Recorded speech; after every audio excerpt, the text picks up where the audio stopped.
And once you do it, then there are other teachings of thought replacement, where if you have thoughts of self-hatred or self-judgment or self-criticism or paranoia or something, you can replace them with thoughts of or practices of loving kindness or of compassion. And you start to train your attention to go toward that which is healthy.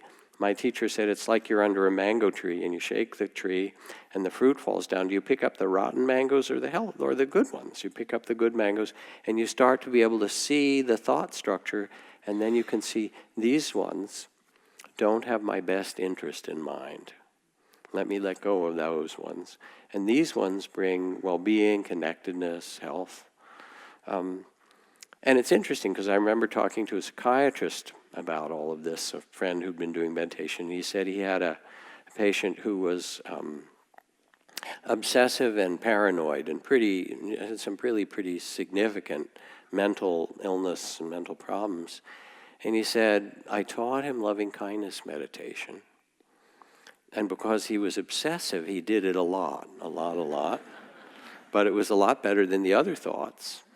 And because he was paranoid, he used to get upset at the cars that went by late in the night and the dog of his neighbors that would bark.